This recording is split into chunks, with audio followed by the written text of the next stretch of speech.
Hello, everyone, and welcome to this evening's panel discussion of Grief Let's Talk About It podcast. And if you guys didn't catch this morning's panel, we're talking about the same thing. And this time we just got a different panel up here, and we're talking about grieving through the holidays, processing it, and moving through it in a healthy way.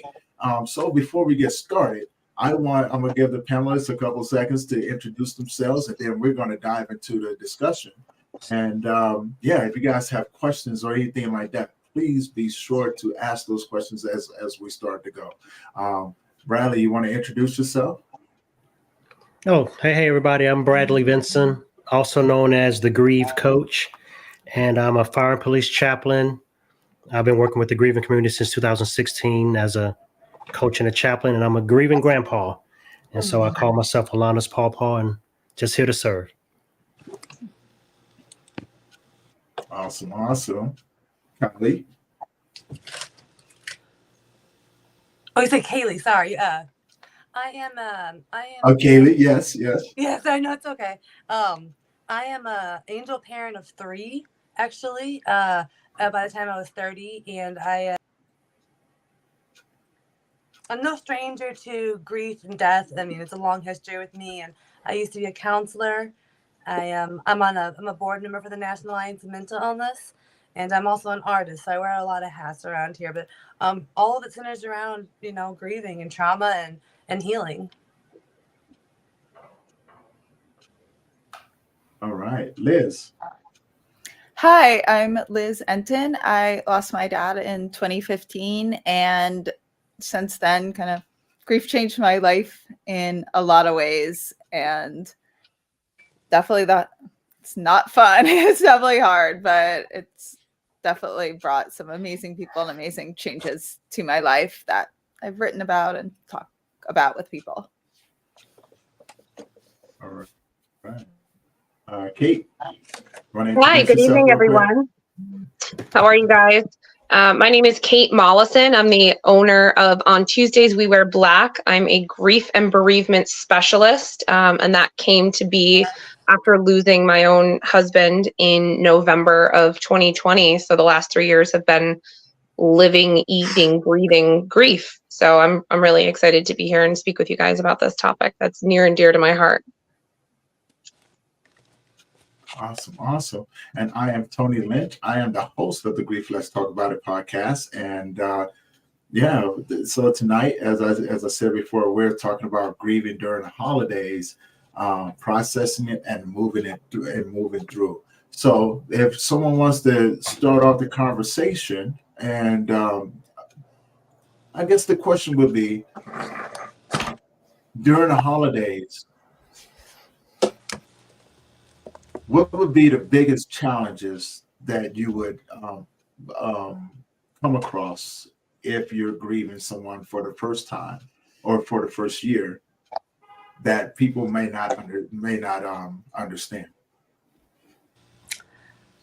I can speak personally for me, watching other children open their gifts. When my kids aren't opening their gifts, are not here. Very simple things. And when I lost my first kid, it triggered me more, but recognizing it now, but it's just those little things, the things that we kind of take for granted. Watching, our kids open gifts, or watching, you get a present from your child, just the smallest things. It don't seem like much, but it's those are the things that it takes me back a little bit still, even to 10 years later. To piggyback on that, absolutely. Like the first Christmas, because my husband passed away 2 days before Thanksgiving and a month before Christmas, the realization that I was going to have to fill my own Christmas stocking, to keep that magic alive for my really young children who still believed in Santa at the time, to have to muster the strength to keep that magic going, that holiday moment going for the kids, and still have authenticity and transparency, but you have to fill your own stocking. Like that was rough. So Yeah, I think the newness of it, without them physically being there, because this is the first Thanksgiving without my dad, because he passed away last year, December. And it's just the not knowing what to expect, not knowing if you want to do the holiday or not, not knowing that what things may trigger you, those kind of things. And what was so odd, this year, I'm sitting in my mom and dad's living room. My dad is now with the Lord. And my mom walks in and hands me a jar. And then and usually, the men in the house, we always get those jars, right, that everybody has to open. And there's rarely ever a word that goes with it. They just hand you the jar, you know what you're supposed to do. But my mom said something this year. She said, that's when I usually lose it. I'm so used to turning around and handing your dad a jar for him to open it for me when I'm cooking. It's Those so unexpected losses. And so that was just so different for me this year because it had those words attached to it. So now every time she came out of the kitchen and handed me a jar the whole week, I'm like, Dad would be doing this, right? So it's the things that, so you miss the person, but you don't realize all that other stuff that could be happening along with them not being there. So I think that's some of the unexpected kind of things with that. Yeah. I definitely relate to that with holidays. I end up, it's been a few years now, but definitely comes back a lot during the holidays. My dad passed the end of October, so right at the start of the holidays. And I think one of the things I had the hardest time with is everyone wants you to perform for them over the holidays, how they feel you should be. And it was all like, cheer up, celebrate, like everyone around me trying to cheer me up. And I'm like, that's not what I'm feeling. And I felt like people were kind of disappointed in me or annoyed or mad that I wasn't giving them what they wanted about making them comfortable with my grief. I was everybody kept looking at me. Well, granted, I had gone through a lot of already an obscene amount of death. I already buried my son, my best friend. I mean, and so when I was 29, everything happened with my daughter. I felt like everybody was looking at me instead of wanting me to be happy and like doing well. They're watching. I felt like everybody was waiting for me to snap. Like I'm handling myself. I am taking. I was grieving appropriately for the first time though. But I felt like everybody was like, when's she gonna, when's she finally gonna lose it? I'm already the crazy artist. What am I gonna, and that really bothered me because I was like, I'm actually doing good, like let me be proud of me. Don't make me feel like I'm a burden for doing well.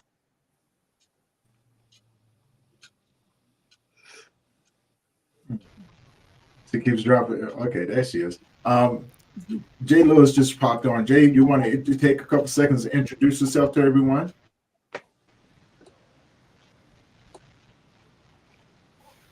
Yes. First off, how's everybody on the panel? Secondly, my name is Jay Lewis III. I'm a motivational speaker, and I also host a podcast called Giving Grief the Middle Finger. And, the whole thing is just about being able to move forward through the challenges you're going through at your pace. That's what the whole thing is. But I noticed that everybody was kind of talking about some things that occur during the holidays, that may have been someone else's job or may have been someone else doing it and you have to do it. For me, this year, I lost my wife in 2016, and I actually celebrated a pretty great Thanksgiving with just me and my youngest daughter. What was interesting was she had it in her mind that she was going to make her mother's macaroni and cheese, which is what everybody craves during the holiday. She made it, and she kind of made it her own. But as I was taking bites of it, it really reminded me of the way my wife would cook it. So it was really one of those sweet memories that came from the circumstance. I mean, we we often miss, all the time, we miss our siblings, we miss our loved ones, we miss, whoever's not there. But when you can share a moment, or when you can have a moment, it it brings some, it brings, I don't want to use the term happiness, but it brings some satisfaction from the situation.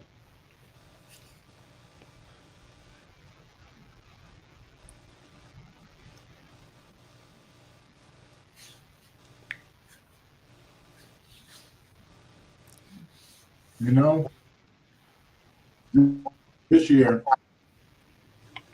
it's been 7 years since my son passed away, 5 years since my mother passed away. Since that time, I haven't celebrated anything. I kind of like hid and things like that. Kind of like did my own thing. I'm not want to be bothered with anyone, things like that. And I realized that's okay. Yep. This year, I decided I'm going to do something in honor of my son, something that reminded me of him. And so, but also something that makes me happy.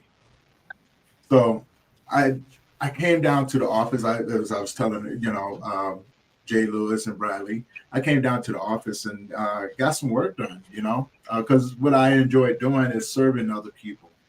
So I went through my list, made some phone calls, checked up on some people that I knew that was going to be struggling during the holidays. Talked with them for a little bit. Then I left, walked down to the lake that my son and I normally fish at. Would normally fish at this time of year. And I walked around the lake, had a good old time, And then I went home and laid on the couch and threw on some movies and watched some movies for a little bit.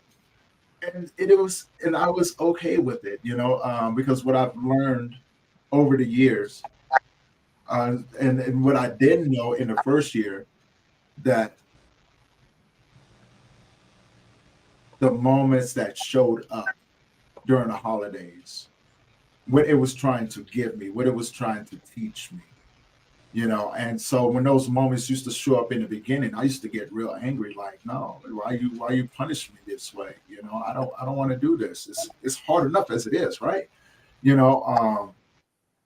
And I was really good at staying away. I was really good at running from people.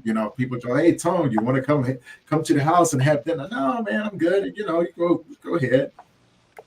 But I think the biggest portion was why I didn't do it is because I was having a hard time being around my friends as kids. In a lot of ways, I didn't want them to feel as if they had to cater to me.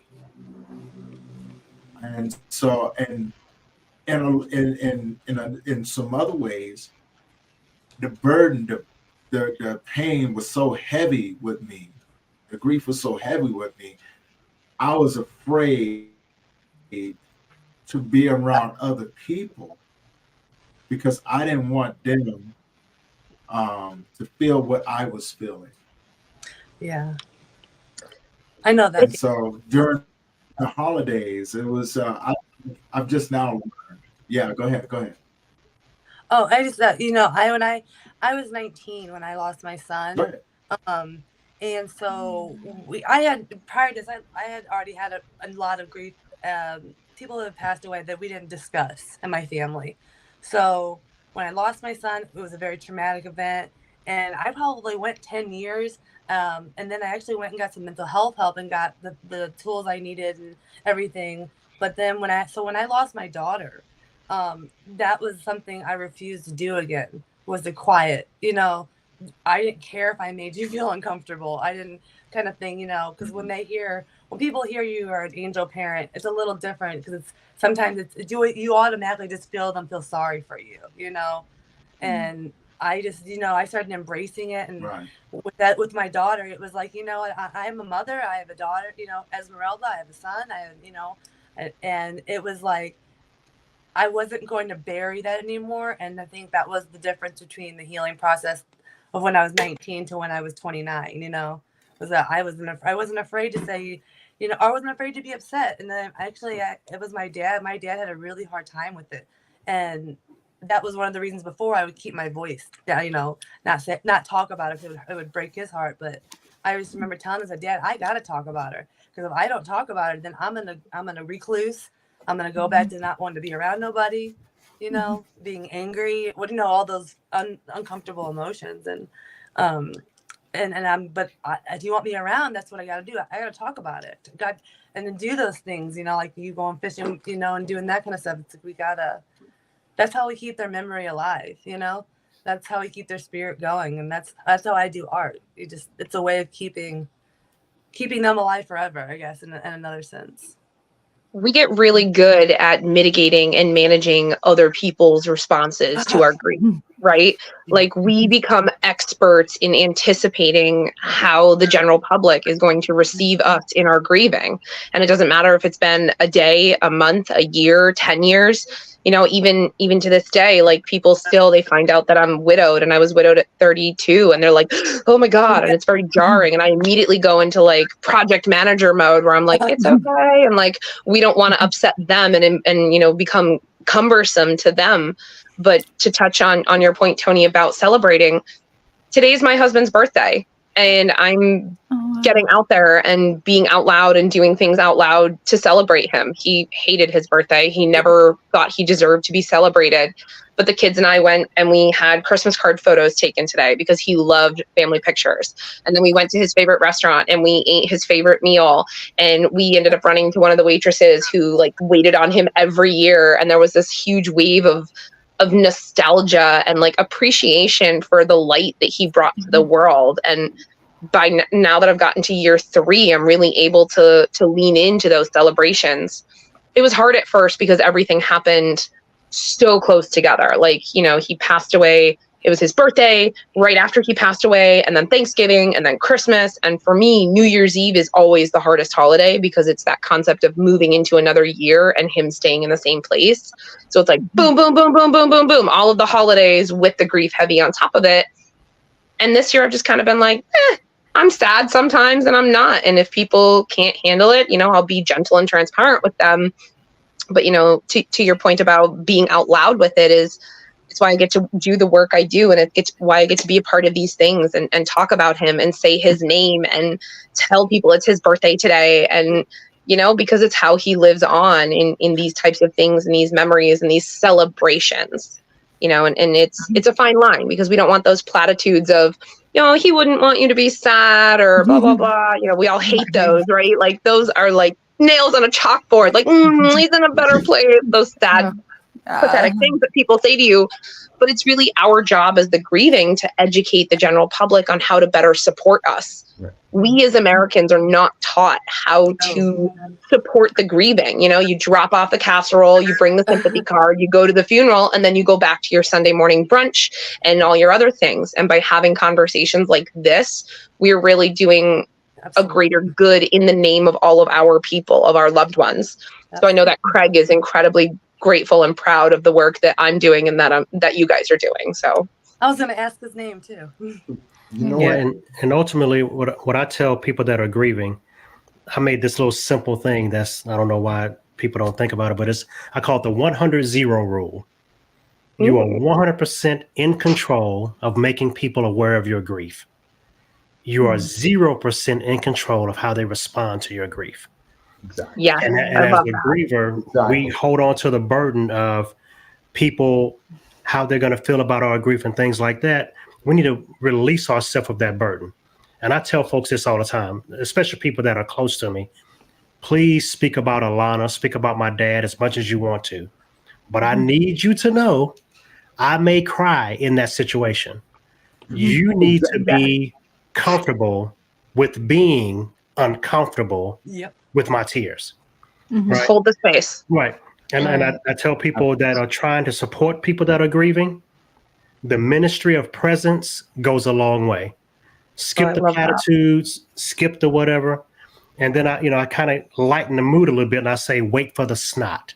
And what I mean by that, we get so good at crying ugly in public and leaning into all of that, that we forget that other people aren't as comfortable as us. And you're right. We do have to just remind them like, hey, you don't have to say anything. Just hold the space. I'm going to be upset. And if you're not okay with that, I don't want to burden that, burden you with that, but just hold the space. If that's what you want to know what to do, say their name, tell me your favorite story of them. Yes, remind me of them, because the tears eventually turn into nostalgic tears, not just sad tears.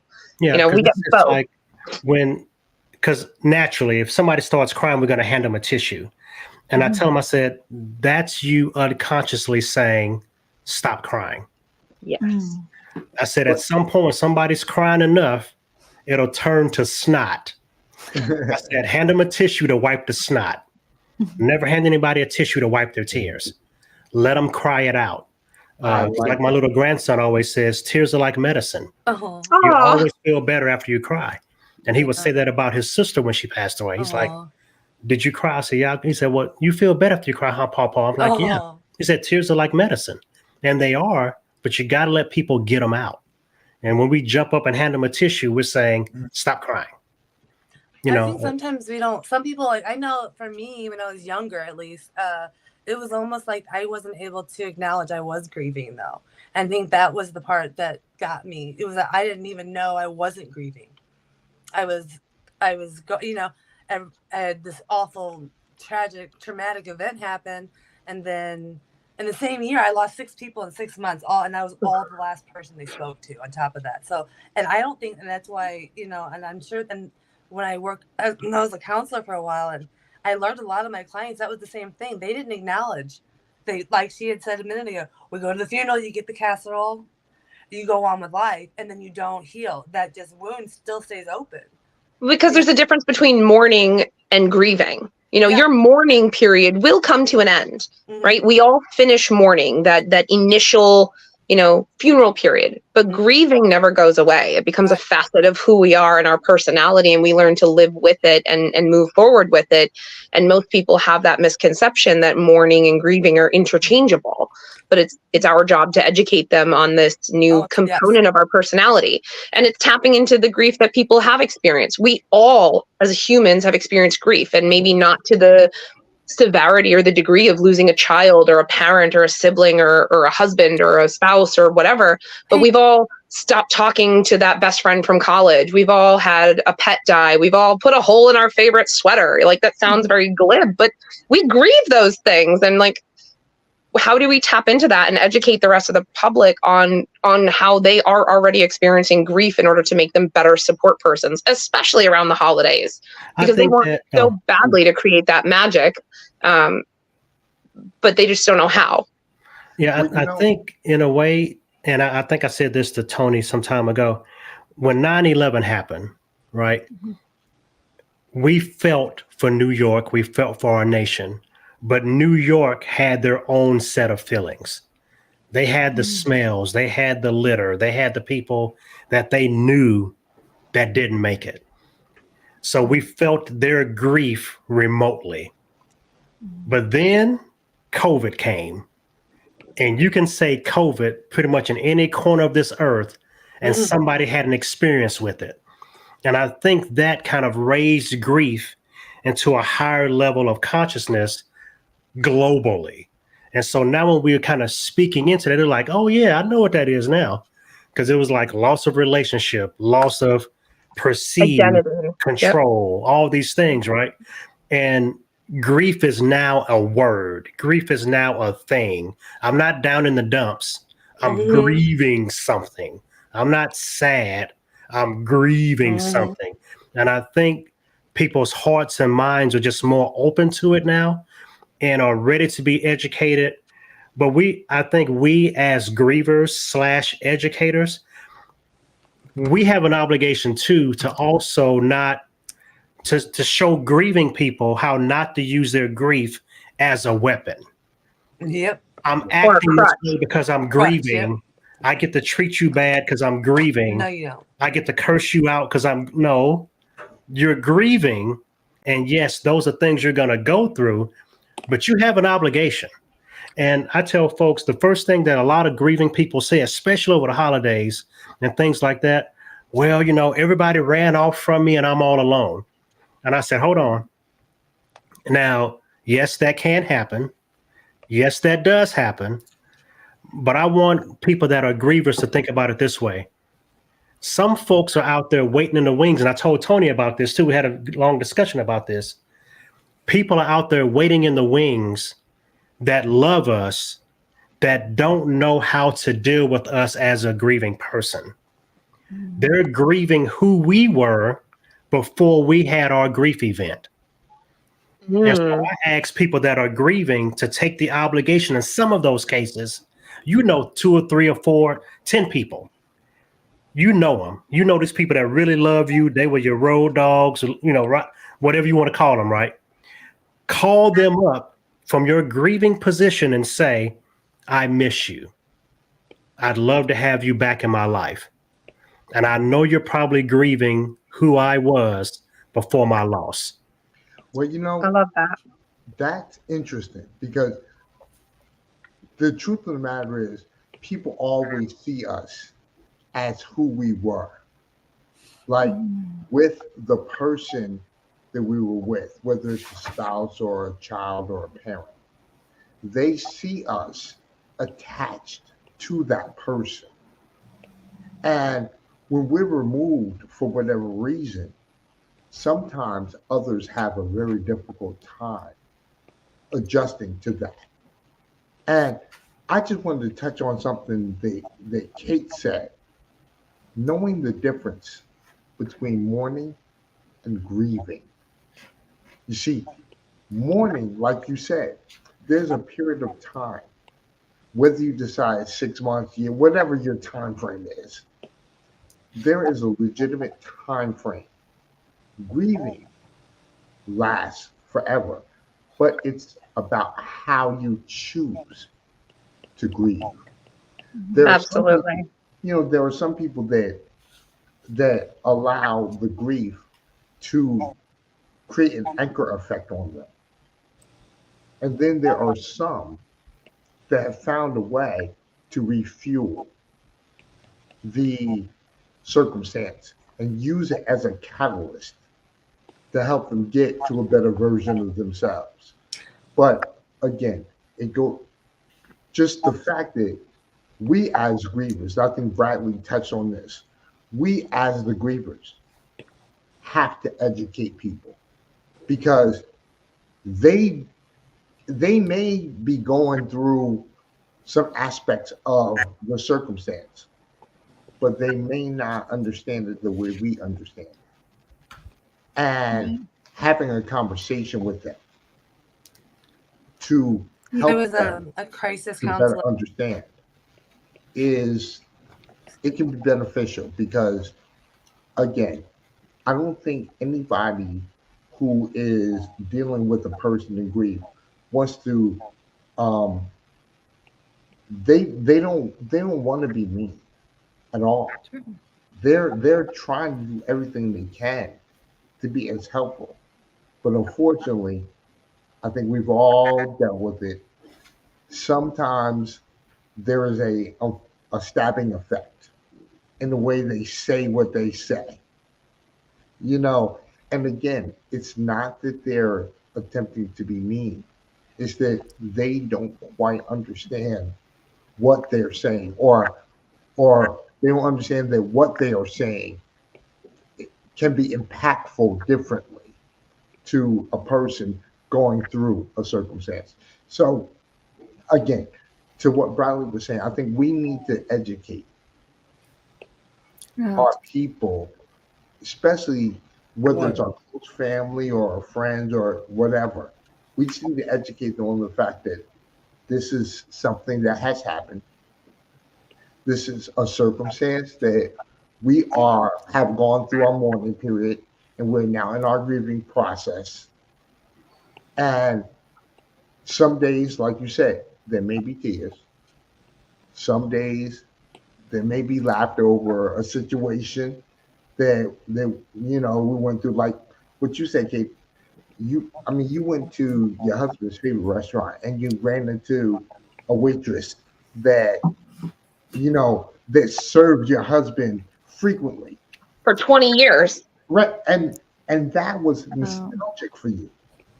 You know, We both cried a little bit. We both laughed a little bit. We both talked about him because I went there for many years with him, and we would run into her, and it was, Red Robin, nothing fancy. We all know the burger chain Red Robin, but that's where he wanted to go every year for his birthday. So this was the first year I was like, you know what?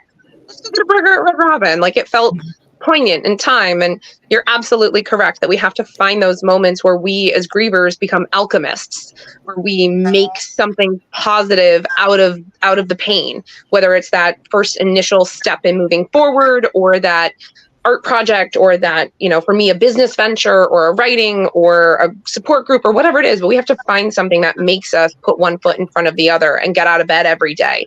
Otherwise, it does become that anchor point and that wallowing.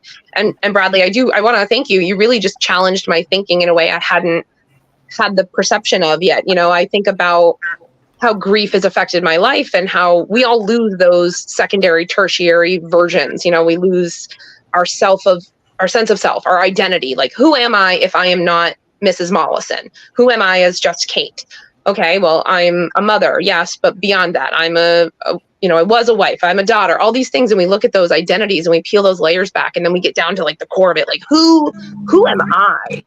And then to think about like, oh, I never really stopped to think about who I was and how that affects the people in my circle. I always think about like, well, everything I've lost, but what did they lose? And we as grievers, how are we being open and accepting and loving and educating to the their process in the grieving as well? It's not re-grief. It's not taking our grief. It's not making our grief any less, but we're all going through a grieving experience together.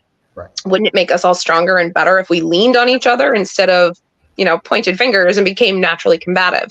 Right. I tell my 14-year-old son all the time, I'm like, listen, grief is the reason you're going to make poor choices. Grief is your excuse to be a jerk sometimes, but you are accountable for those choices. Just because it is the reason you're going to make them, it does not absolve you from the consequences or repercussions of making those choices and going through those motions. So while I understand and appreciate that you are grieving, you better check that lip with me, 14-year-old. Like, let's hug it out, And you know what? What's interesting is I want to ask Liz. I want Liz to tune in real quick. I see her over there. Would you piggyback off that, Liz? What you think? Thank you. Yeah. Well, what I think one thing that I really noticed, and this touches into where your community might be grieving you too. Definitely, I think most of us could probably relate to, we lost some friends and we made some new ones in the process. And I think there's a huge misconception in grief that the goal is to get back to yourself as quickly as possible. That's the healthiest. That's what our society, at least, I don't know about all societies, but ours seems to think the ideal grief is the faster you can get back to your life. But often, at least I felt with me, I felt in so many ways like a different person. The aspect of my old life did not work for me anymore. And I mean, aspects did, but a huge portion didn't. I ended up changing my career. I changed a lot in where my interests lay. And I think that's just, I think people, not everybody, but a lot of people, a lot of society can have problems with that. And I definitely felt like I got some pushback about that. Like, it was really not healthy that I was making changes in my life, that I wasn't like a week later so excited about the career path I'd originally been on. The whole idea was get back to work as quickly as possible, get back to this. What do you mean you're not so interested in all your old interests anymore? That's not good. And I think one of the things maybe we most have to educate people in, and I don't want to like qualify like the right, wrong way to grieve. I do think a lot of times it can be, what they call it traumatic growth. It can be one of the biggest growing times to getting us to the next level of how our life unfolds. And I think there's a lot of pushback in society against that like, because it like that transformational stage sometimes involves stepping away from a lot of what you used to do. And I think that makes that period of time, people get very anxious about it, or they might not agree with the choices that you end up making. And I think I think it's easy to also not trust yourself in that process too. So I think there's something about, if I could educate something about society helping grievers, it's really respect the process, because it might not be something it might not be the same way another person handled their grief. So because you're handling it differently, they could be like, oh, no, that's not how you do it. Oh, no, that's so wrong. Or how we're taught this is how grief is supposed to be. And I think that scares people. They think you're doing it wrong. And that's when people end up self-medicating and just either not feel, or they don't want to feel, or they are afraid of being judged. No, definitely understand. I want to pose this question. Mhm. Okay, yeah, I just want to pose this question. Now, during the holidays, in a lot of families, it's customary to have traditions, to go over to a family member's house, and be around them for the holidays and things like that. Now, I get it. There's some times where you just don't want to do it, or you have to develop an out way if you go somewhere and you know that you're heavily grieving. Now, here's the other section to it, and Kate, I think you touched on it, and Bradley, you did as well. You know, and Jay Lewis, I think he was touching on it. Do we, as the people who are grieving, do we even think about their traditions anymore? And secondly, do we think about the people that are reaching out to us, and instead of looking at the negative way that they're reaching out to us, how about looking at it in a way of saying that they're doing their best because they're dealing with the relationship in a different way? Because you got to remember, your grief always depends on the relationship that you have with the individual. Everybody's going to experience it. That's why grief is such a lonely road, because I cannot, with my relationship with my son and with my mother, I cannot say that my sister did the same thing, right? You know what I'm saying? I can't say that she experienced that relationship, that same sort of grief, because of the relationship that she had with moms, right? You know what I'm saying? She's totally gonna do it differently. I cannot say that for my son's mother that she is going to, process her grief the same way that I process mine, because that's a different sort of relationship, mother son, father son, right? So do we ever take into consideration the people that we are around, or do we allow the grief to take us down a road of selfishness? I think during the holiday, what we've done as a family, instead of allowing ourselves to be part of the community. Yeah, and I'm sorry because of the delay. I was cutting you off, and I'm sorry about that.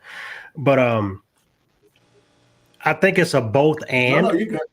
Because even in our own home, we bought our home in late 2015, Mother's Day week, celebrated our first Christmas in this home with all of our grandchildren in 2015. Alana passed away May 2016. So now that new tradition of people coming to our house, all the grandkids here, all those things, after that first year, we couldn't do it like that anymore. It was just too heart-wrenching, to the point of we don't put our Christmas tree in the same place, because where we used to put it is where we experienced Christmas with Alana, and we can't put it there anymore. We put it in a whole different room. I went through a couple of years I couldn't put up Christmas lights, but now as her brothers live with us now, we're raising them. It's like I can't have a house that's not decorated for Christmas. So some stuff you got to bite your bottom lip and do it, right? That's what that be selfish with your grief. No, do it.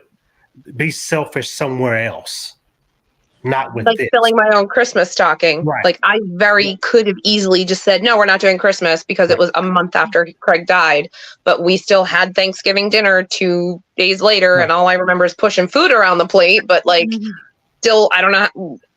Still don't know how I did it, but we did it, right? For the kids. Still put Christmas on for the kids. And there's nothing wrong with that, because I think at a level, the two most painful words that any griever can say to another griever I understand. Oh, And people that are not grieving, Mm. you Oh, want their comfort, but you dare not want them to understand because And you you don't don't want their want pity anybody either. feeling what you're feeling and what had to go through what you go through to be able to say those two words wholeheartedly. So now you get into these traditions, right? And it's like, okay, I'm not going to ruin Thanksgiving for my family. I'm going to go push food around on the plate, but I'm not completely here. I'm going to do it and be visible, though I'm not mentally here. And that's Yep. not denying yourself your grief because you don't want them to understand. If Right. you have any heart, I mean, honestly, right? Because I don't want anybody else to lose a grandchild. I don't want anybody else to lose a dad. I don't want you to lose them. So I don't want you to understand. That's what makes it individual. See, I But, say to people, I speak the same language as you right.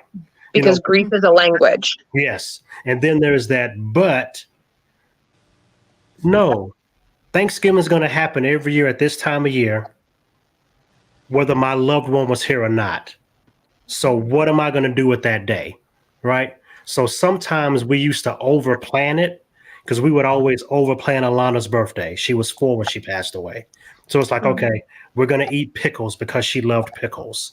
And we're going to go do this and we're going to do that. And then the first year we drug ourselves out of bed and we did it. The second year, I couldn't get out of bed. And I felt like I was not honoring her life by not doing an activity that she loved. Then I realized, no, I've been honoring her the other 364 days. This day is just hard. Yep. So you just kind of have to let the day be the day. And The it's day like, is for rest. and yeah. Yep. And if I have That's it. energy, I'm a slice open a pickle and think about Alana. well, you Because I'm know, going to be thinking about her anyway. The it's, pickle it's a- don't matter. That was me showing the rest of the world that I love her. And I don't It's have like to do that. saving the fine china for the good meals. Is we don't do that. We use the fine china all year long. We There you have go. the traditions that we honor Craig with all year long. And so the death anniversary and his birthday and Thanksgiving all happen in the same week. And I usually just like put out an office, a message away, like an away message on my office Right. stuff. And I try not to commit to anything. But this year was the first year I went back to his brother-in-law's house for Thanksgiving 3 years later. And I said, you know what? I'm ready. Like, we're going to go. And I told him, I was like, listen, here's my exit strategy. I may not make it through dinner, but like, if I just get up and leave, don't mind me. Like, you keep doing you. And Right. it's that communication and that transparency and that effort to a degree, right? Like, we all know it's going to be hard, but at some point there's a decision we have to make. Right. Do you try and endure the hard to see if it's worth the hard? Or do you avoid and rewrite that tradition with something else that either fills the void or feels better or is temporary? Nothing is concrete. All things are temporary. So you And can oddly, eventually go back to those other traditions if you so feel like, inclined to. And And that, it's weird because oddly, sometimes the day is okay. And yeah. if it surprises you, then it's like, now but then it might jump on you 2 days later. But then I wait for the other shoe to drop. I'm like, this one was good. It's coming though. The grief storm's coming. Right. And that's how the holidays are, right? Because it's all this other stuff, the day is coming, who's not going to be there and things like that. So you mentally prepare. You get into the house and you're like, okay, nobody's in that bedroom. That's where we're putting our coats at. I'm going to act like I'm going to the bath, and you kind of think things through. Or You you brace go for get the impact. ice, right? I'm going to be the ice guy. So I can go get the ice and I can cry on the way to the store, right? And so you work those things out. Or it's like, hey, y'all got me till noon. And I got to go get in bed because I haven't been sleeping the last 3 days, because your body remembers and your body knows the day is coming, right? Whether you're even aware of it, your body knows that day is coming. And so it's all those things that you do. And then sometimes, oddly, you're playing cards and it's 10:30 at night on Thanksgiving. And yeah, my dad is not here, but I'm okay. And that's all right too. And we got to give ourselves that leeway, I love that expectation, knowing that I could be upset and cry, knowing I may want to leave, knowing I may want to be the ice guy, knowing that all these are very possible scenarios. And so it helps me get, I go, and if I feel a type of way, I feel it. And I could end up having a great time and drinking and having a good time, or I may not even be sad, quote unquote, but I just feel anxious. I want to leave. You want to go be Your alone. feelings. Yeah.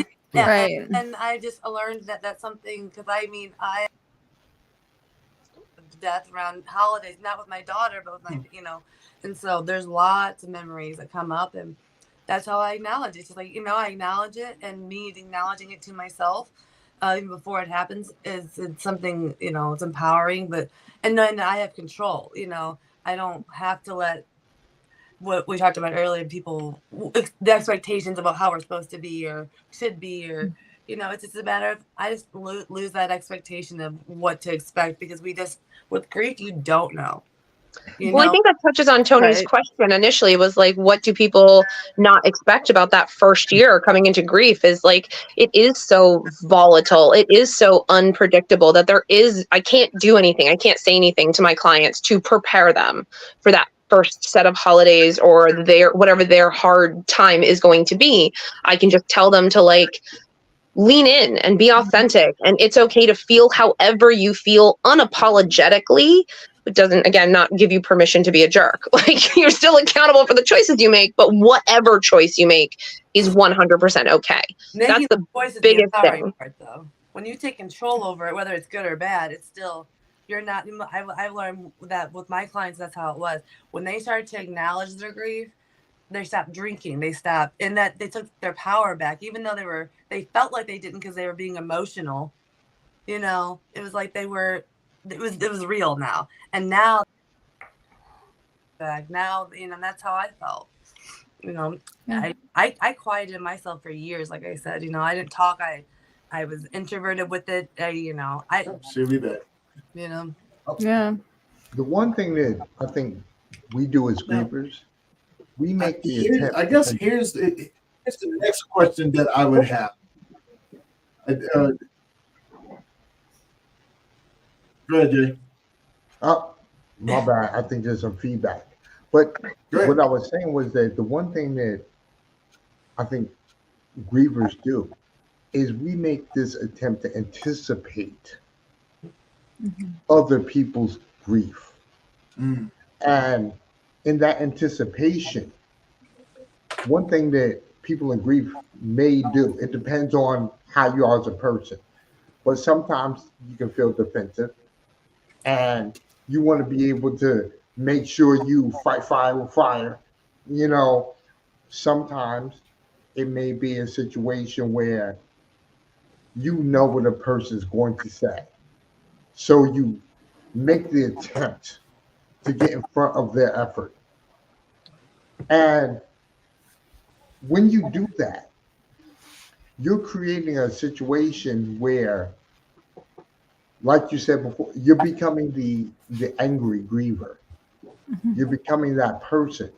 And you kind of want to draw back from that. I think Bradley said it best.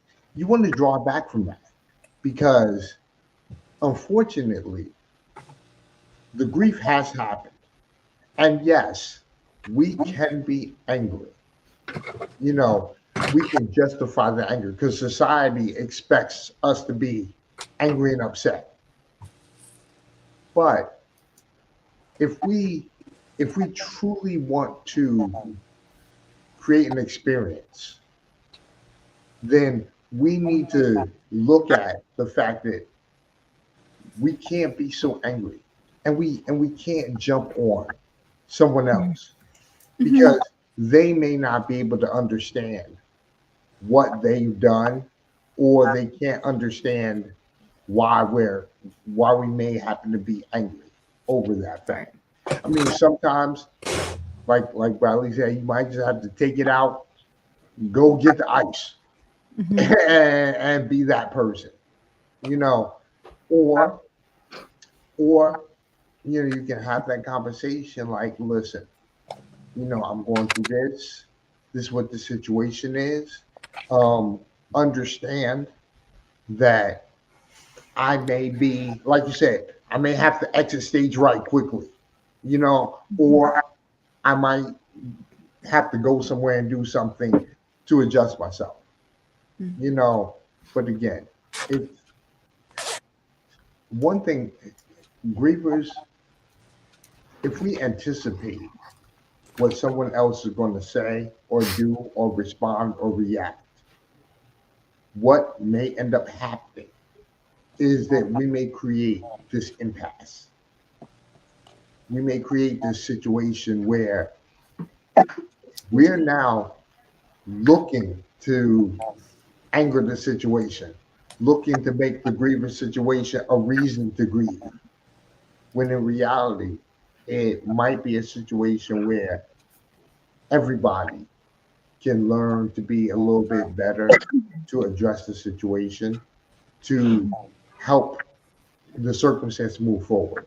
Because, like you said, I think Kate said that, or maybe Liz, we're all grieving in some way, shape, or form. Right. Yeah. And I think we can be. I got a question. Hold on. Go ahead, Liz. Go ahead.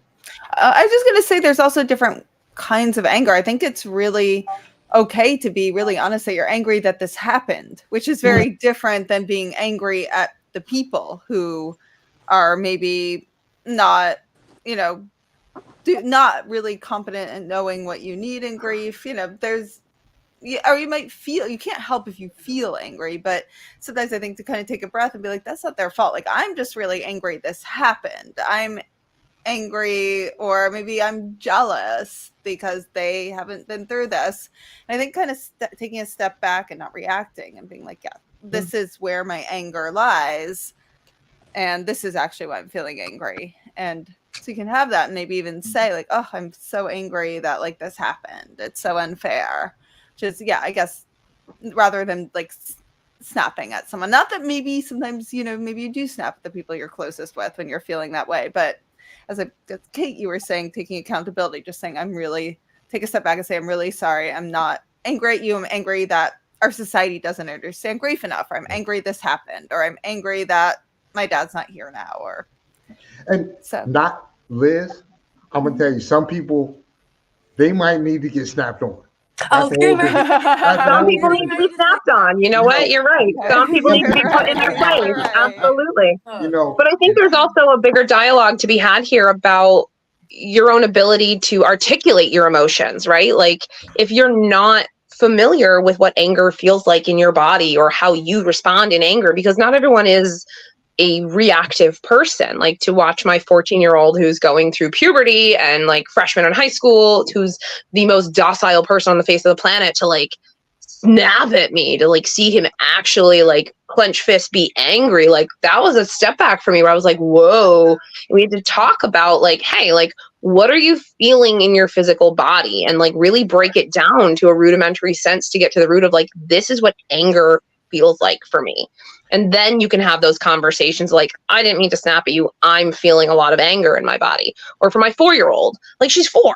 She's very intelligent, but it's how do we like, this is what sadness feels like. This is just what like overall like lethargy and you know, apathy feels like. This is what anger is for a 4-year-old. Like, so we do lots of like drawing with her, and we do lots of like talking and nature walks with him, but it's how do we help people tap into identifying those feelings so then they can be accountable for those feelings, whether it be as the griever or as the grieving. That's something really important. I think that boils down, even like in, I don't say basic mental illness, but I mean, it really about. I keep losing her. There she is. That's what I'm passionate about doing, is teaching people, like, you know, really, I do lots of like school, like high schools, assemblies for NAMI, and we talk about, and the big thing I do is educating about identifying our feelings, because it's, you know, I have had so much trauma that I internalize, and so I had an ulcer by the time I was like 17. You know, I didn't know I was internalizing. You know, I didn't know I wasn't vocalizing. I thought that it was relatively normal, and so I wish somebody would have told me, "Hey, you're sad. You know, you're allowed to be sad," or whatever it was, helping me navigate through that, because maybe I wouldn't have had 15 years of, you know, kind of in, you know, this haze. And That's all we can do is leave it better than how we found it. And we as grievers have the unique opportunity indicator. to identify those feelings more intensely and then help other people come to those identities much quicker. Oh yeah. Well, you know what? I mean, Kate, you said it. Age plays a factor. I mean, you know, the way your 14-year-old reacts to something, the way your 4-year-old reacts, the way a 40-year-old person will react. I remember, like, when my wife passed, Mhm. my youngest daughter was 13. And she is not that mean person. But I remember one day she came in and we were talking, and all these colorful metaphors came out of her mouth. And I'm sitting there I know those metaphors. and I'm like, you're 13. What is up? But then I had to remember her mother had just passed away 6 weeks before. And Right. dealing with that. And like I said, it was around the holiday. It was right after Easter. And so it's like, you know, you're dealing with that whole thing. And the way a younger person processes things is different, because for them it's more of the emotion. And you know, where a person who is a little bit older may also have the emotion, but they also have an EQ where they may be able to hold it in just a little bit to create some understanding. So I guess my whole thing is understand your audience a little bit and realize that, you know, you can't get upset at the 14-year-old or the 13-year-old that acts a certain way, or not that you can't get upset, but you have to have an understanding of why they're being the way that they're being. You know, it's interesting because, like I said, back to the whole grief during the holiday thing. I mean, we all know whatever happens during the holiday, it's almost like a free for all. But you do know that somebody's going to bring up a circumstance related to the person that passed. They're going to bring it up, and it's about how we as the grievers are going to adjust to it. You know, it's not, we don't want it to be confrontational, you know, but we also don't want it to be something we gloss over. So we have to find a happy medium, Right. you know, in order to have a conversation that's not, like I said, not fire resulting or one that makes you look extremely passive. You know, it's a very fine line. It's a very intricate dance that we have to do. That's kind of what I had to do. I want to add to what Jay is saying. I want to add to what Jay is saying and just give a different perspective, because I primarily work with men, and there's a lot of things that when it comes down to men and processing emotions, there's a lot of factors that come in, you know, because from an early age, we're not taught to express emotions. We're taught to suppress them and things like that. So now when it comes down to the grieving aspect, and this is where I had to get my understanding to get me in the mindset of effectively communicating to other people what was going on with me, because I related the two, and then I started seeing a similarity across the board. Now, when men don't cry too often. No. But is that just a misperception? Because I say we do.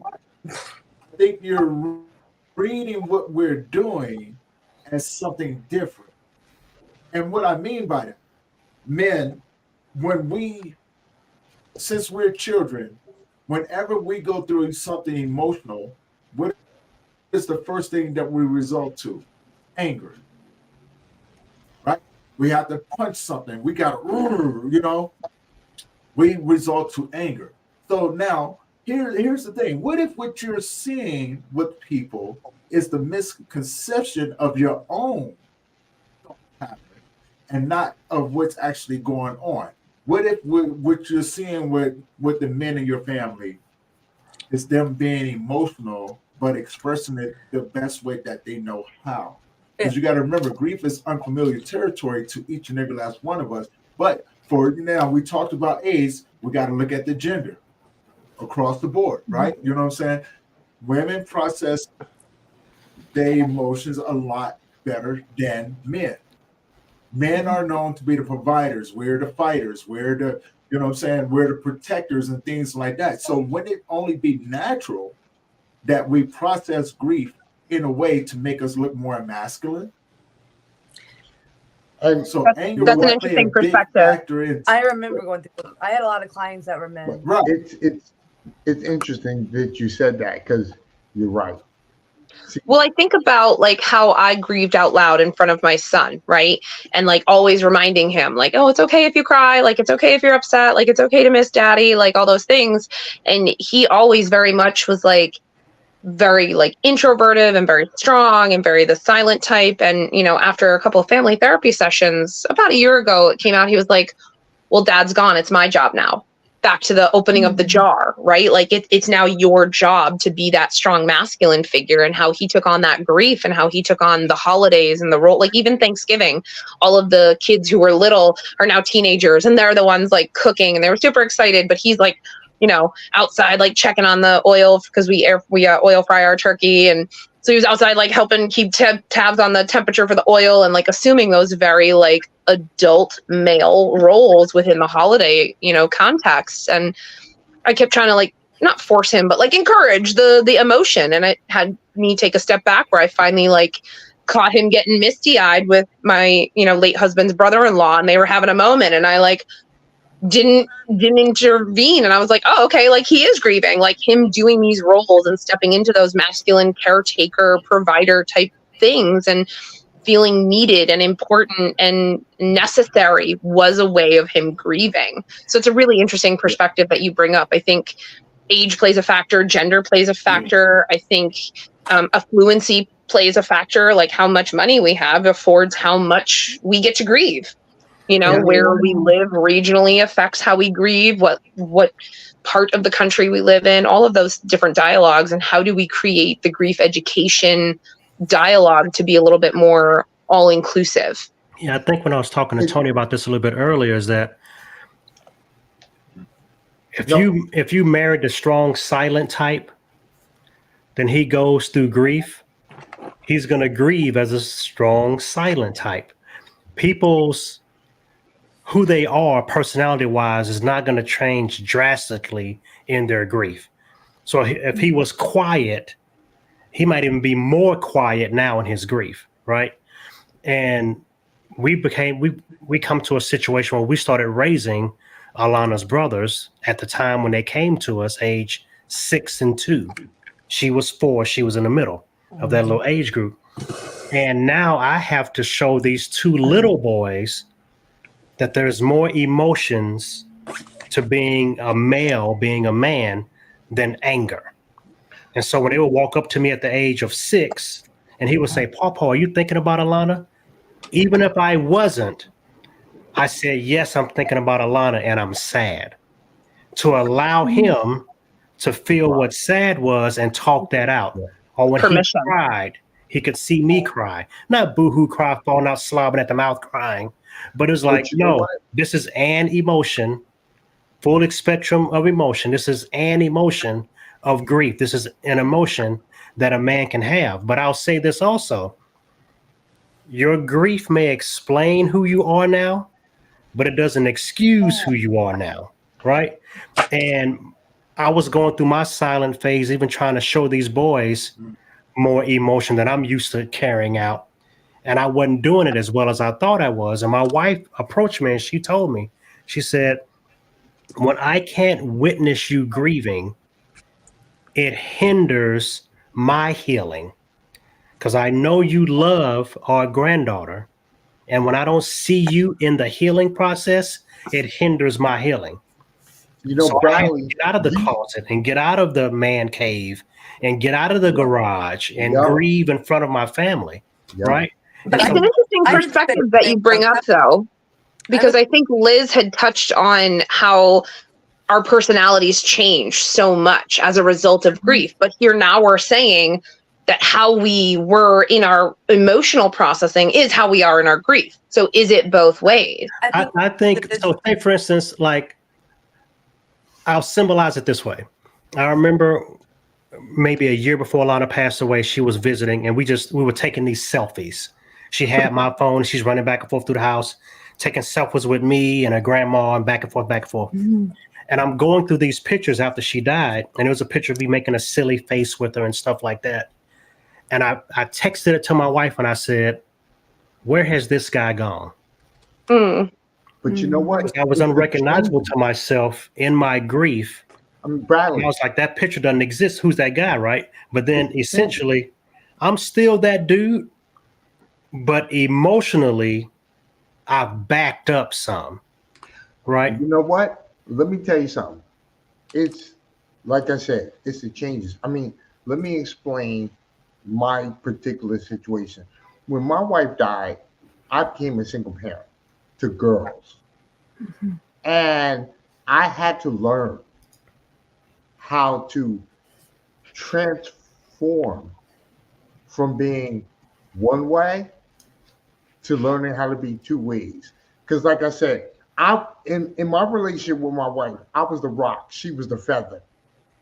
I had to learn. I love that analogy. I had to become both, because dealing with young girls, I couldn't give them the same feeling as if I had a male child, and I had to learn to process these things differently.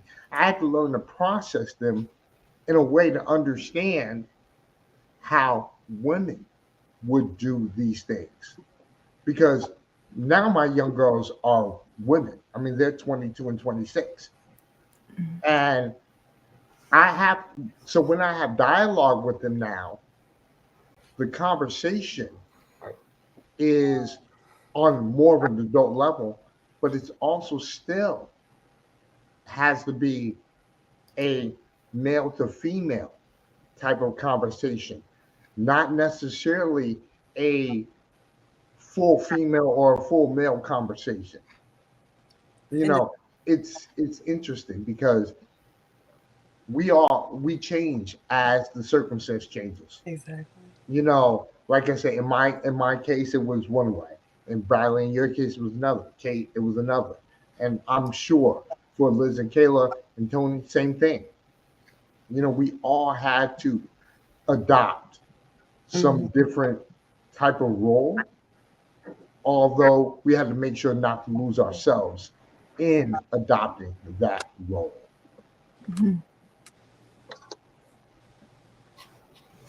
Yeah, Kaylee's I guess. Kaylee was touching on something. Kaylee, you want to get in real quick? Oh, I don't know what I'm saying now. It was, I don't know. I was saying that I was saying, because we're talking about the two parts of that, is that the men part with like how you were saying, I was the man, I feel like, and as we were describing what the men did, that was me, because when I was stoic, whenever I lost my daughter, I normally kind of more of an outgoing, kind of weird, but I am emotional. I, wear my heart on my sleeve, sensitive, come hold me. I'm pitiful type. But then when it comes to grief, it was, I got this. It's on me. I need to handle it. My head down, quiet. I wanted to be alone.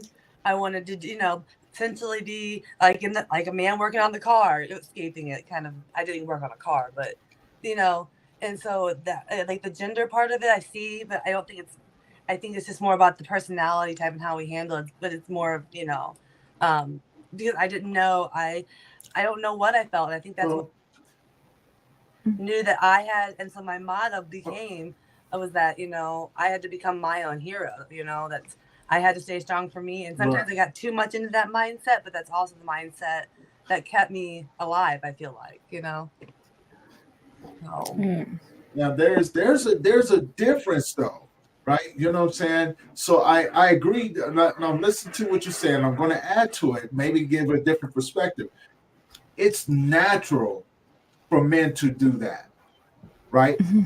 It's not something that we learn along the way. Oh, absolutely. It's natural for us to do it because, you know what I'm saying, that's the way that we're always taught. When you're around men in your family, you watch and mimic what they do, right? You know what I'm saying? So you may have the men in your family to go, you know what, I need to go and punch something, or I need to go and, you know what I'm saying, drink or something like that. Now, and the reason why I said that way, because when men oftentimes go out and drink in a griefy mode, we're actually looking for someone to fight, right? We're looking for someone to acknowledge our grief and say, hey, I see you, right? It's not that we're trying to be aggressive to it, but this is our way of communicating without actually communicating, saying, hey, I'm hurting right now.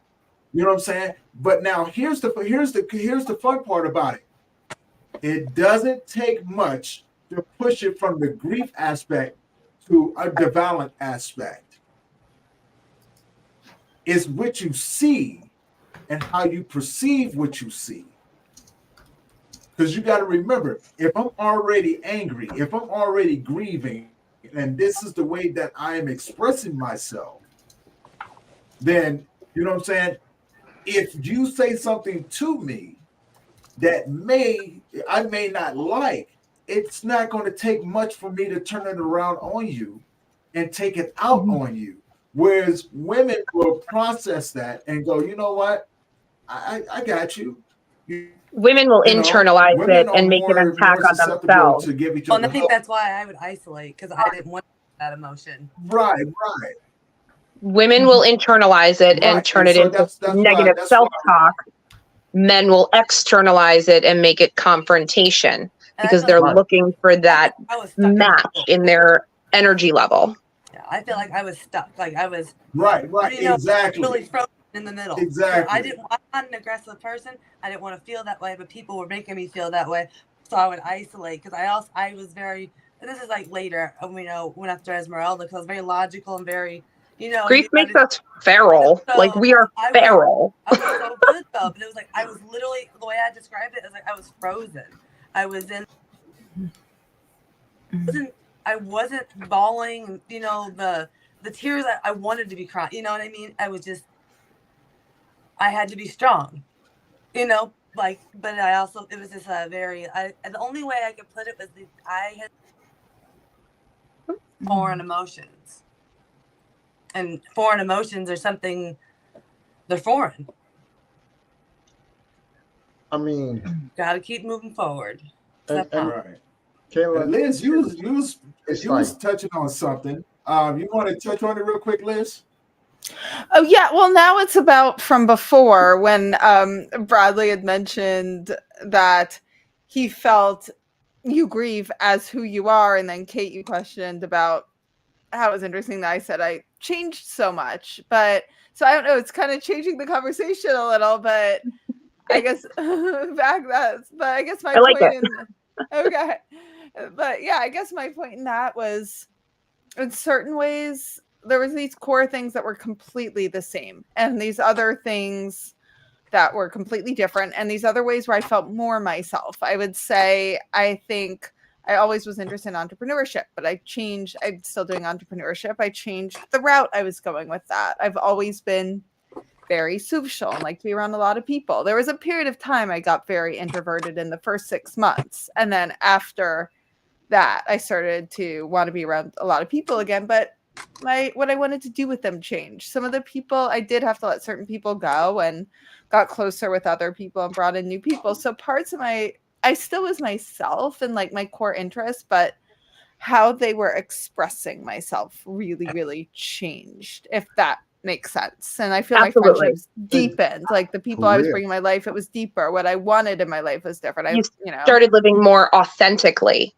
more Right. unapologetically. Yes, that resonates with me Yes. because again, who I Yeah. am at my core is who I am, but I wasn't always allowed to be that person, or I hadn't really tapped into who that person was, or I didn't really know her.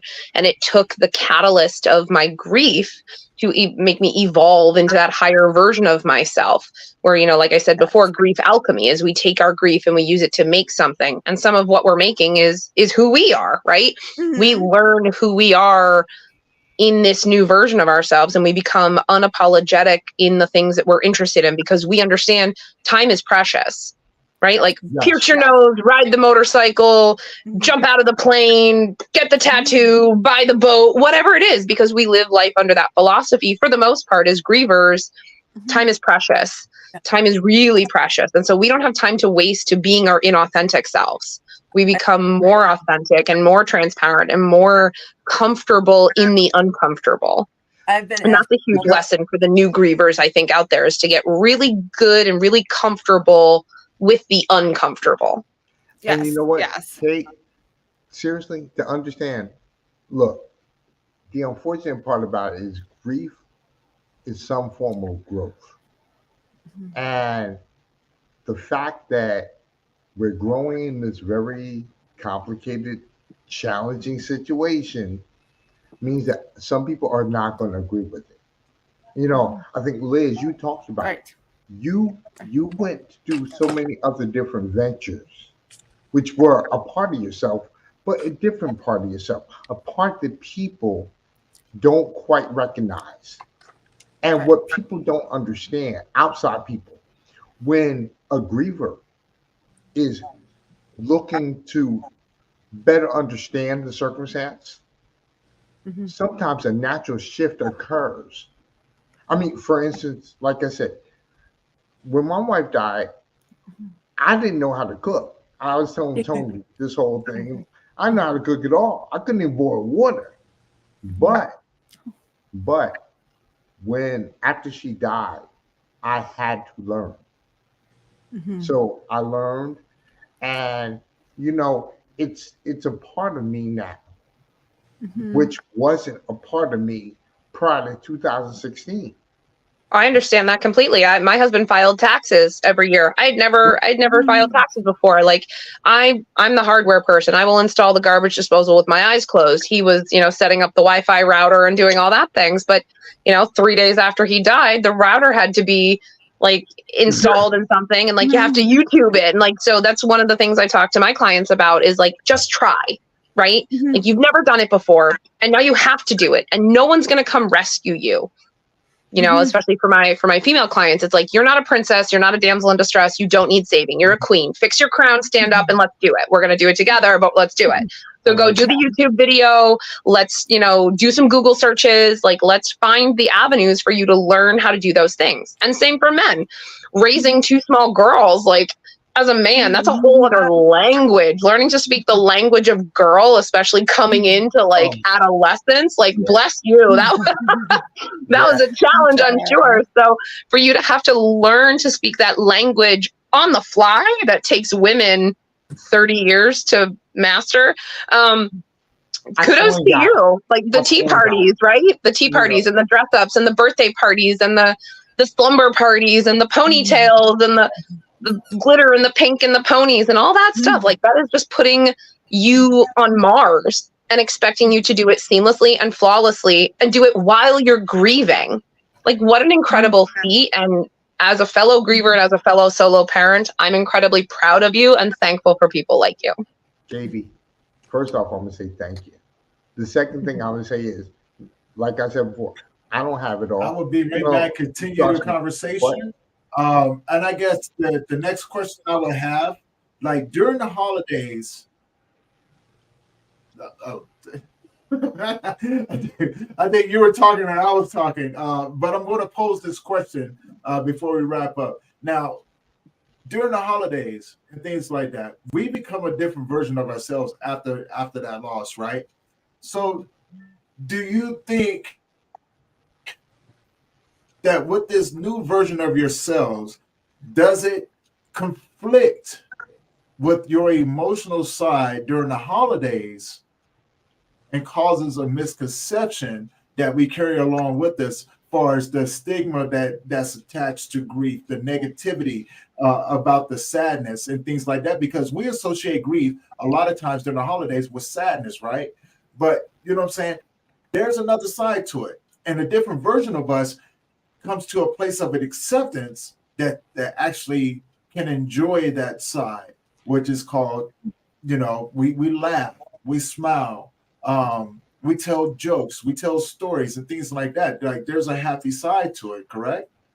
But that's associated with the new version that we become. I think to a degree we all put on a facade, or some of us, most of us have to put on a facade with our families during the holidays. Like you put on good face because Aunt Ethel's coming over and we know she's going to judge the way you like make the bed or something, right? So we all put on that facade to like placate the family that's coming over, or we're going over to so-and-so's house and it's like, listen, they don't do the dishes the way we do, but we're not going to talk about Bruno, right? So I think to a degree there's already that facade that we put on for the holiday.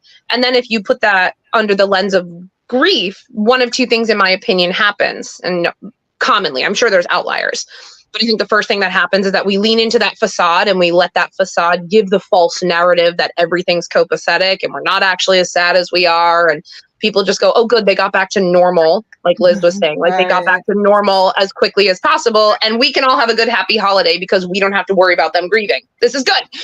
Or they go the other way and we pretend to either be sad to make them feel better because they don't know how to handle us if we're happy. Like it's a twofold facade that we have to add to our already holiday facade that we put on. But I refuse to have a facade anymore. First off, I cannot do it. It hurts my soul. Don't do it. Yep. I refuse. But Listen. What I did, I started giving every year for Christmas, the gifts that my family gets from me are from my daughter and my son. And I make sure. I love that. That's, and like at first I know that they get upset, but it was always like something, and they cry, but it was like it wouldn't be the bawling tears. It's the, and it's a beautiful moment whenever you can all sit together and be, I don't know. That's sentimental. Yeah, like the melancholy, but also like we're all connected without it being depressing or sad. We're crying because we missed it, but it's like that. I'm not, that's how I learned to do. I face it, like, and that's how I learned. That's one of the tools I used to get through like Christmas and stuff. Because like, or when I'm shopping, I'm like, oh, this will be good for Grandpa, kind of thing. So. I love that. But you know what?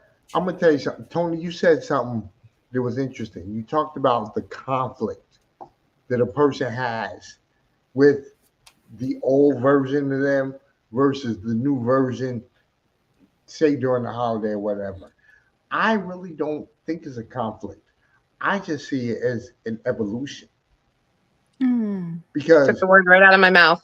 We're evolving to a different version of us. It may not be a version that everybody knows or gets access to.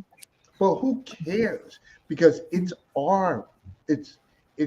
the way we're evolving to learn how to become a person who's managing the experiences we are managing in our way, shape, or form. Now, I mean, it's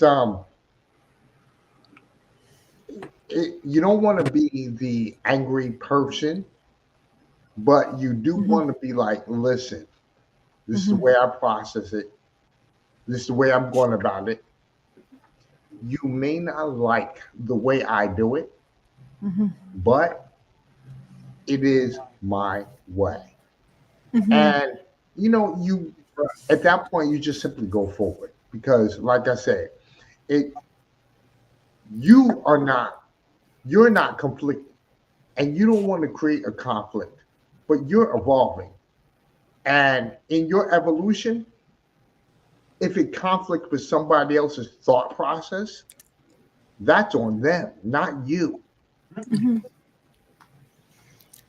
Well, actually, it's a conflict with your own thought process, right? And the reason why I say this, that it's a conflict, is because now you become this different version of yourself, and you may catch yourself doing something where your old version of yourself may come out and go, "That's not me." Right? Because what we have a tendency of doing is picking up habits, right, from the people that we've lost, habits that we normally wouldn't even, or that have now surfaced, and I think we do it unconsciously. Yes. Right? Yeah. You know what I'm saying? And then once we start doing it, like, oh man, that's not me. You know, such and such used to do this, and that's where I go. It's evolution, yes, right? Because we are becoming a different version of ourselves.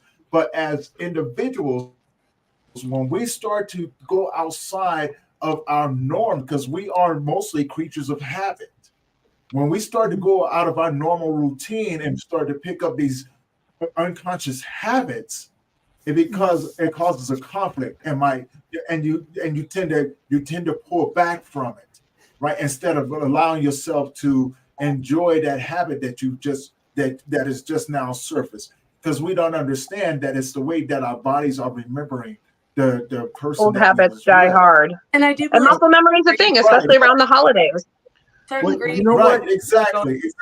I'm gonna tell you, Tony, what's interesting is it's no longer a routine anymore, because something in the circumstance has changed.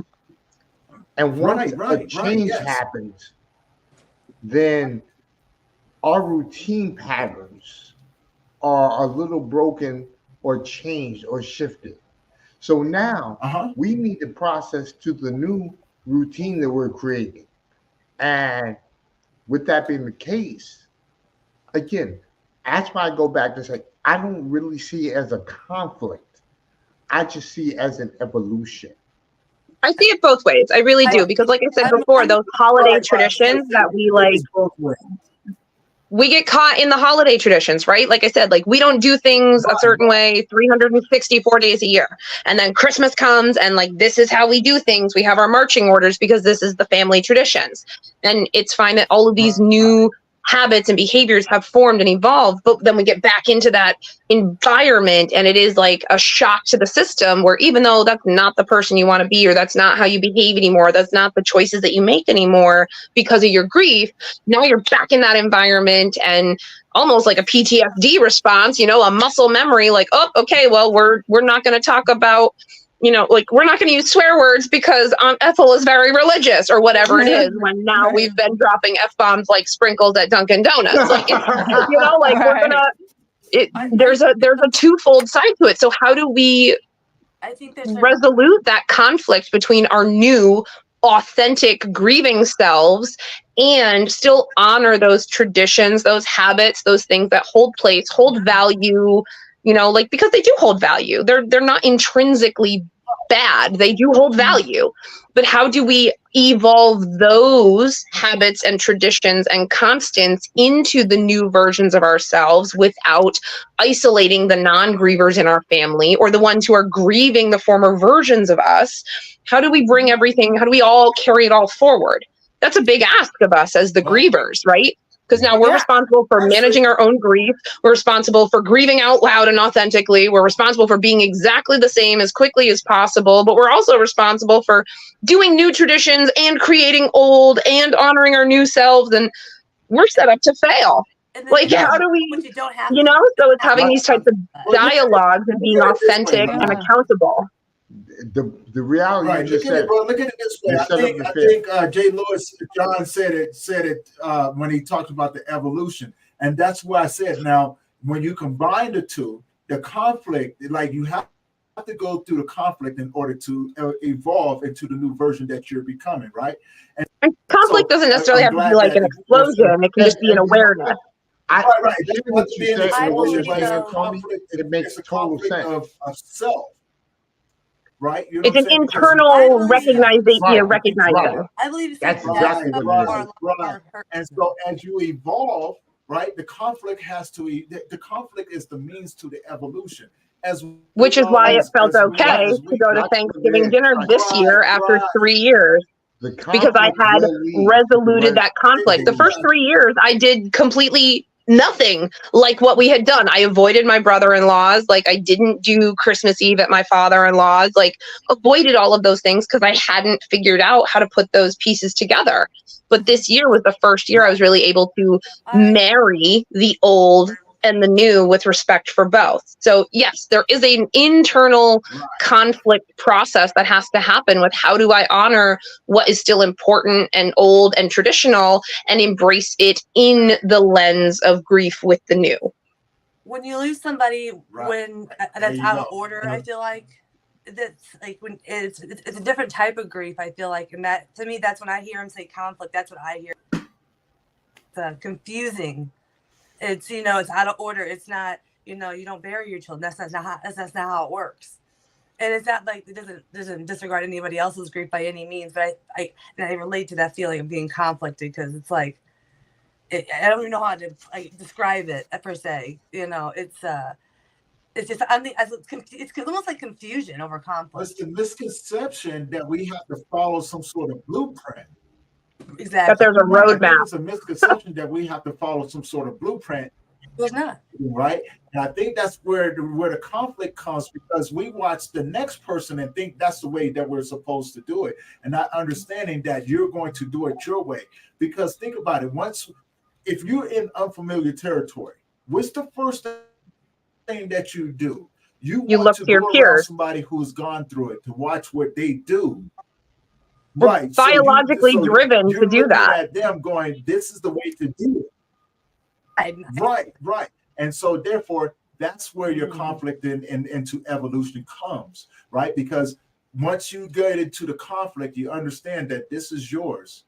This is your grief. You're going to have to do And it the nobody way can that give you need a to do blueprint on because it. You have to figure it out.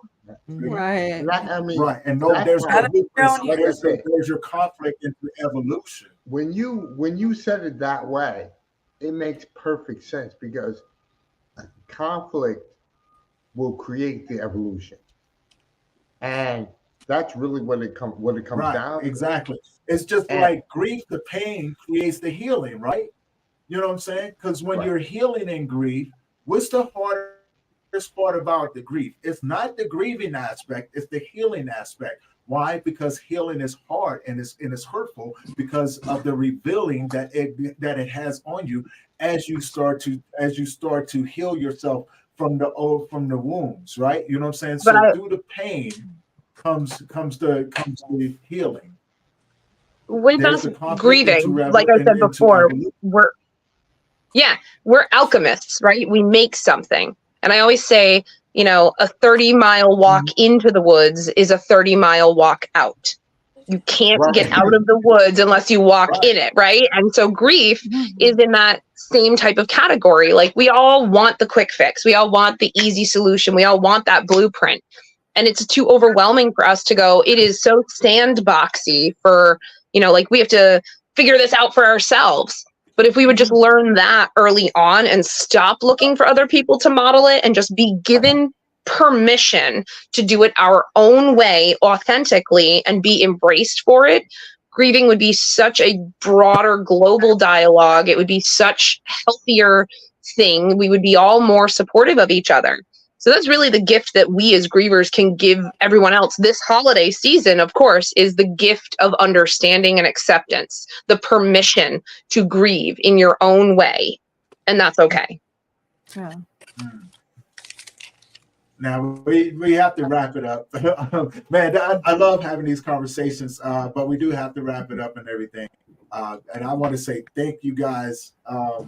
Thank you guys for having this conversation on this topic.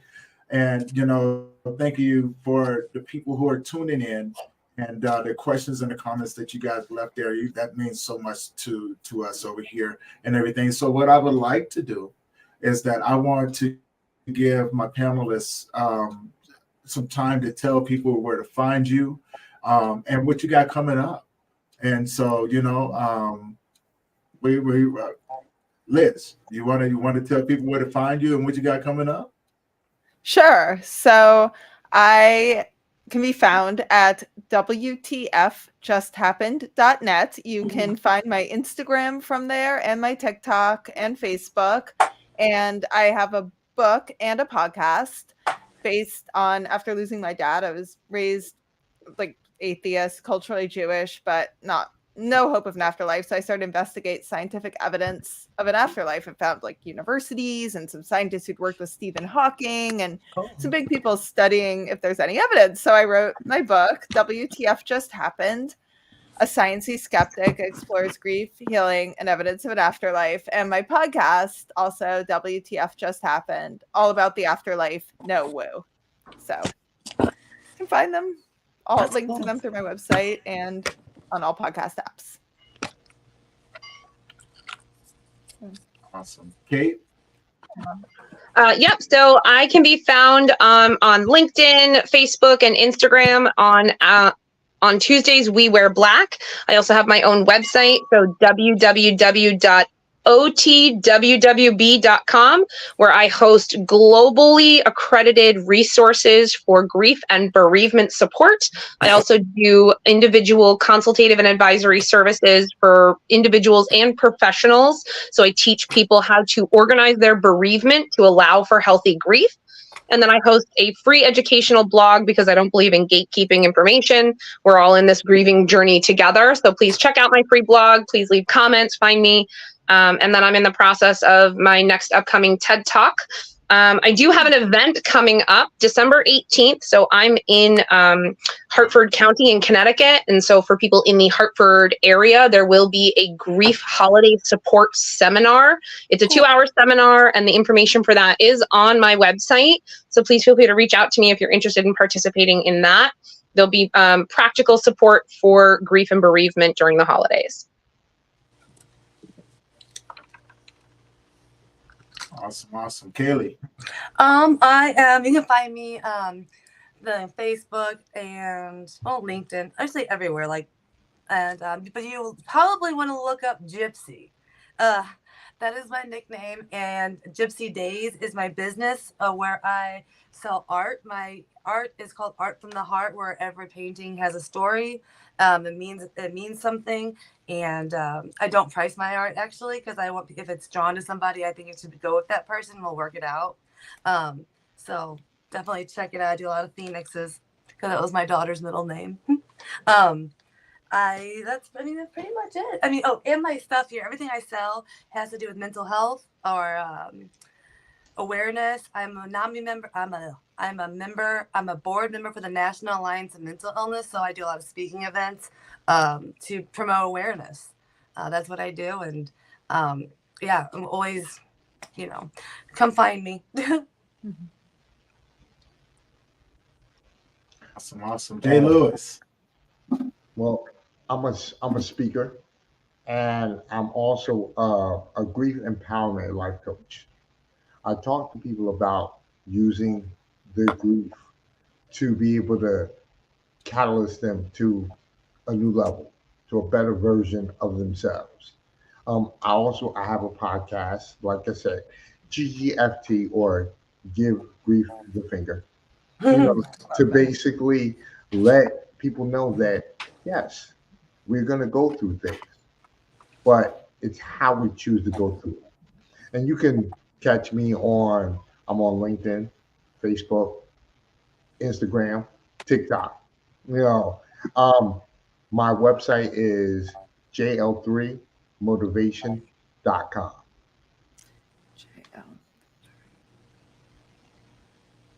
Awesome.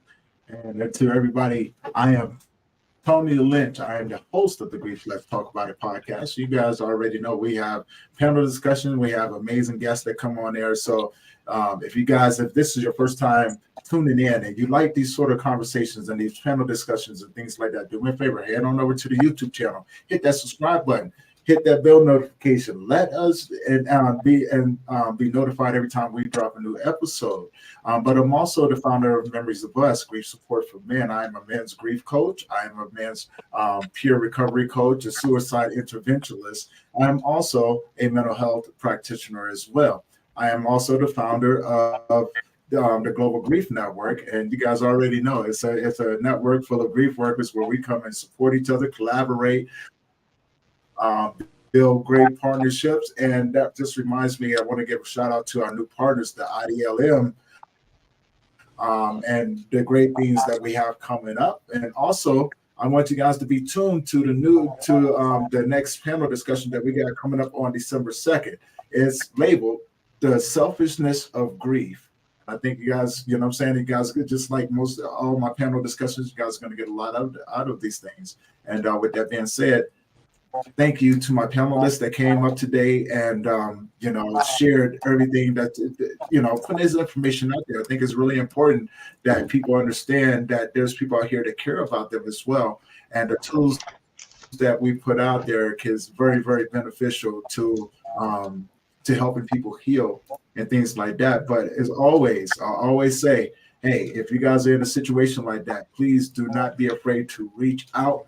The information from these panelists will be in the description. So you guys will be able to get in contact with them as well. And with that being said, until the next time, you guys enjoy the rest of your night. You guys have a great one. Peace. Thank you. Thank you. Thank you. Bye, guys. Have a good one, everybody.